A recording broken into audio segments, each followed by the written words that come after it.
Hello everyone, this is Justin Kennard.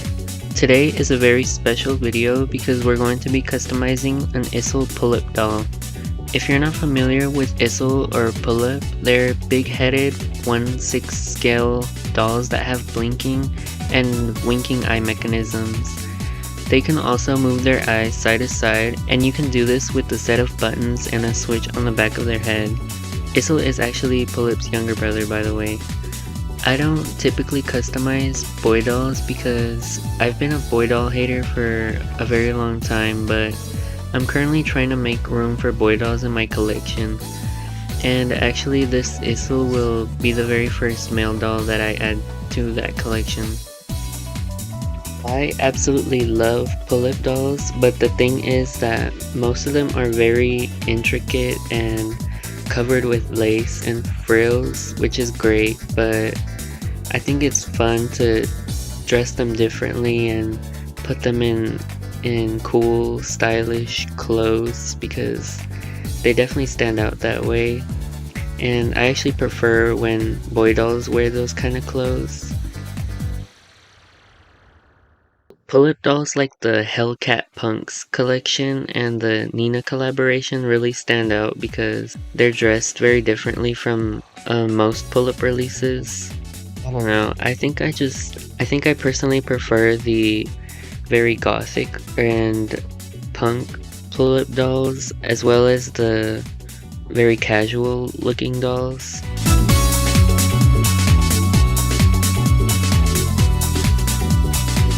For this Isul, I'm using a Mio kit or a make it own kit. I got it from pullipstyle.com. I will link it down in the description where you can get the kit.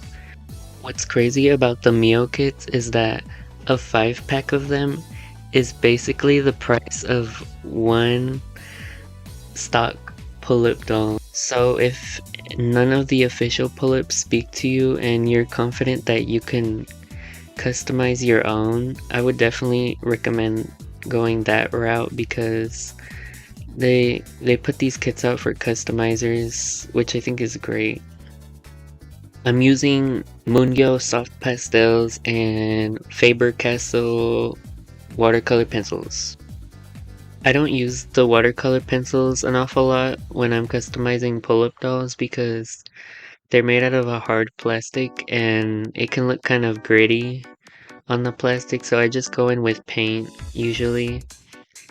And the paint that I'm using is Vallejo acrylic paint that's thinned out with some water. For the small details, I use nail art brushes because they come in a variety pack and they're very skinny, so they work really well for doll faces. Speaking of nail art, I used to watch a bunch of nail art videos when I was little. Like, just imagine SpongeBob custom nails or something. Speaking of SpongeBob, there was some online discourse on Twitter specifically on a clip where a sponge that looked like SpongeBob went to Pearl's slumber party and she was named Girly Teengirl. And Pearl mistook her for SpongeBob, so she like grabbed her hair and threw her or something. And people began to analyze it like it was a real life event. People were mad at Pearl because she misgendered Girly Teengirl. And then people were mad at Girly Teengirl because she showed up to a slumber party uninvited.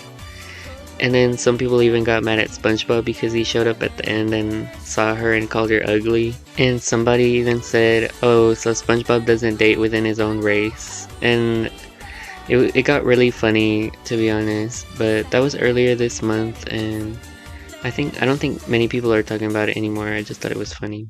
If you have no clue what I'm talking about, I will just link a few things in the description that might guide you in the right direction.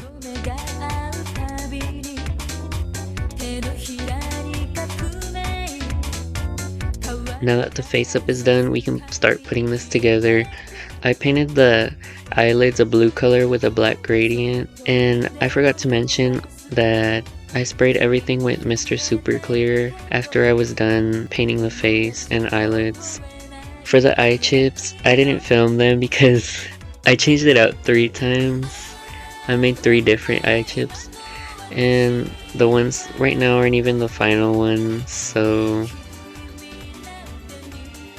I'm such a flop. Ultimately, I decided to make my own, and I decided on a cobalt blue color. I used 12mm glass domes, but they leave a gap because Isul has 13mm eye sockets, so I think next time I'm gonna try the 14mm and see if that works, but I'm just gonna keep the glass ones because I think they have a really nice gloss to them that the plastic can't replicate.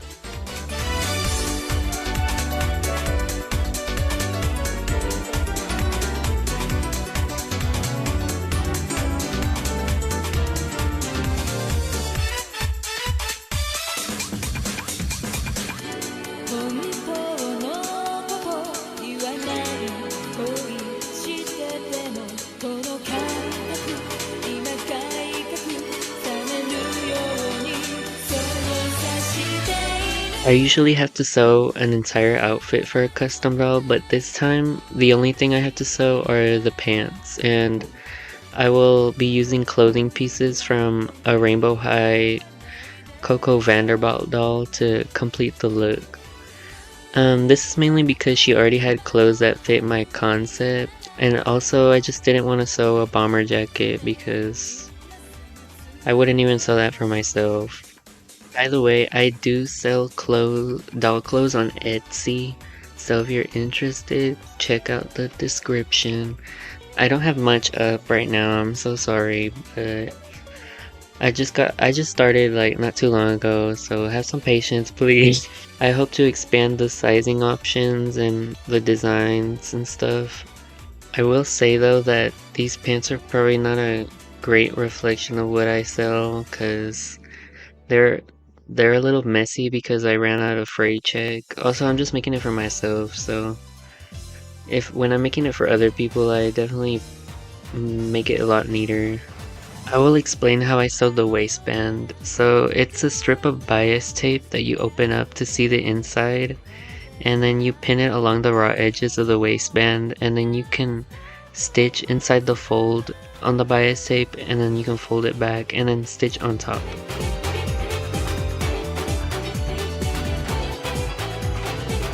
I also added elastic to the cuffs of the pants, and I sewed it on by stretching it out as I was sewing it.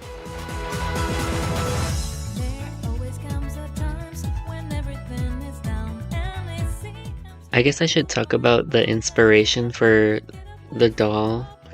He's definitely inspired by NCT 127, specifically Punch era and Two Baddies. I wanted him to look like he could be performing alongside NCT or something. Speaking of NCT, if there are any N citizens here, feel free to comment down below who your bias is. I had an idea that I wanted a blue gradient on the pants, and to achieve that I used a powdered fabric dye in a dark blue and a cyan color. I made sure that the pants were damp with a little water before I dipped them so that the gradient comes out a bit smoother. I don't think that was the case though. It turned out a little patchy, but I mean, I couldn't redo it, so to get a gradient, you dip the part that you want to be lightest first, and then you leave the parts that you want darker in the dye longer. I then hung it up overnight for it to dry, and then I rinsed it out in the morning.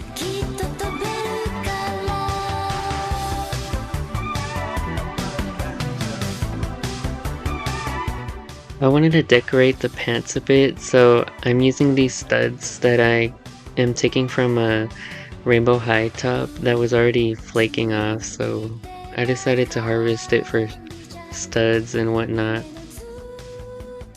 I just glue the studs on with some mysterious glue. I'm not sure what kind of glue this is. It's from a miniatures kit. I'm pretty sure it's tacky glue. Then I take some thread where I want the jump rings to lay. This is how I'm gonna attach the chains onto the pants because I kind of forgot to sew on belt loops on the pants. Oops.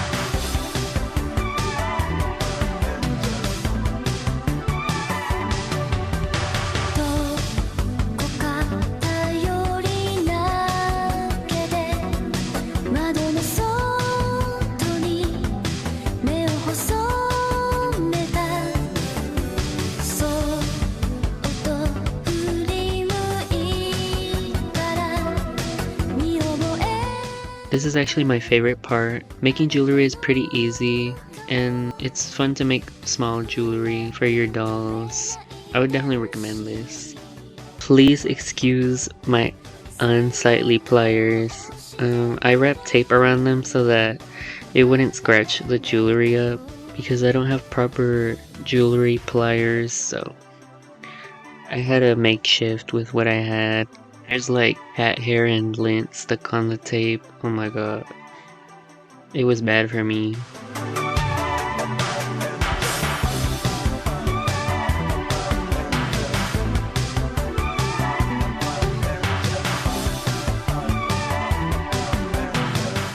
Okay, so when it came to accessories, I bought a pair of gloved hands meant for 1/6 scale figures and decided to cut them to fit Isul's hands.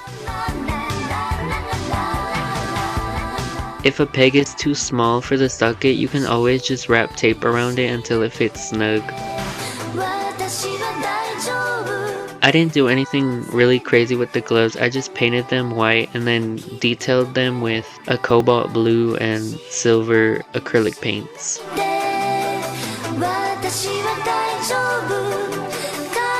A great way to reduce brush strokes in acrylic paint is to thin it out with some water and paint it on in layers.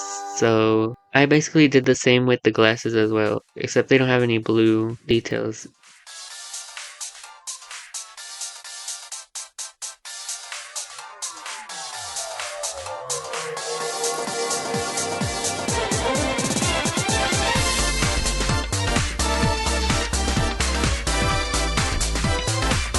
To seal the paint, I used a UV gel nail top coat for a high gloss look.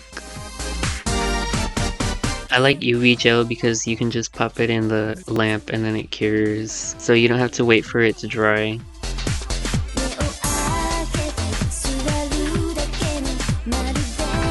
And finally, it is time to put him together. And if you notice, I already put his wig on because I was too excited when it came in the mail. I just wanted to put it on him immediately. And then I struggled so much to put it on, I decided I never wanted to take it off because I felt like it would fly off, like it was spring-loaded or something, so I just left it on him. I'm such a bad YouTuber, I didn't even try to take it off and pretend like it was the first time I put the wig on. I will link the wig and the accessories in the description if anyone is interested.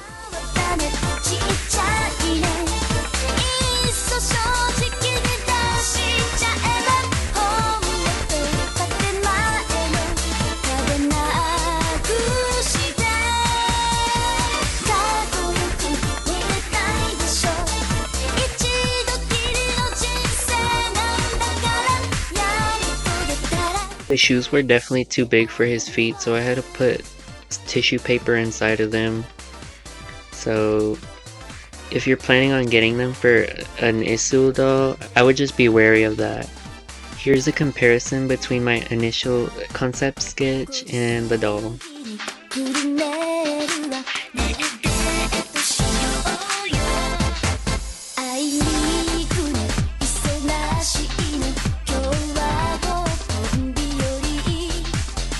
I want to thank everyone that watched the video, especially if you watched all the way through.